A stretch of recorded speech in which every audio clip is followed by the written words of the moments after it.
জাতীয় সড়কের পাশে পানীয় জলের মূল পাইপ লাইনে অবৈধভাবে সংযোগ নিয়ে অভিযানে নামলো পিএইচই দপ্তর। সঙ্গে ছিল জামুরিয়ার পুলিশ।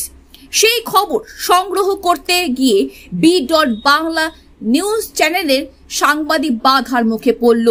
জামুরিয়া শ্রীপুর মোড়ে এক ব্যক্তি নিজে অবৈধভাবে পানীয় জলে সংযোগ করে সেই বিষয় নিয়ে বি.বাংলা নিউজের চ্যানেলের প্রতিনিধি প্রশ্ন করলে ক্যামেরা ও বুম করে নেওয়ার চেষ্টা।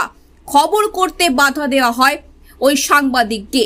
ঘটনার বিষয় নিয়ে প্রতিবাদে নেমে बेश कয়েকজন সাংবাদিক। भैया थोड़ा सा बोलिए, आपके घर में तो निकला इलीगल कनेक्शन, आपका घर में भी तो इलीगल कनेक्शन है। अरे खुद बयान दे रहे, दुकान में इलीगल कनेक्शन घर में लिए है। आप तो खुद इलीगल कनेक्शन लेके रखे हैं। एकदम जब बयान दे रहे तो दूसरा का, तब आप खुद का घर का नहीं।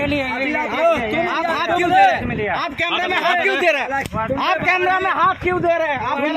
अभी तो अभी तब आप खुद का कनेक्शन দাদা 2 নম্বর জাতীয় সড়কে একাধিক হোটেলগুলিতে অবৈধভাবে জলের কানেকশন, কিছু ব্যক্তিও দেখছি কানেকশন নিয়েছে, কি বলবেন এই নিয়ে? দেখুন, এইসব জলের কানেকশনগুলো তো পিএইচই থেকে নেওয়া হয়েছে। এদের বিরুদ্ধে একটা কমপ্লেনও এর আগে লজ হয়েছিল মনে হয়, আর অনেক কানেকশন কেটেও দেওয়া হয়েছে। আর পিএইচসি থেকে ডাইরেক্ট জল নেওয়া তো মানে অবৈধ, এভাবে ডাইরেক্ট নিতে পারে না। কর্পোরেশন থেকে যদি অ্যাপ্লাই করে তারা জলগুলো নিতে পারে। এই সমস্ত এলাকার মানুষজন কি করে জল পাবে তাহলে?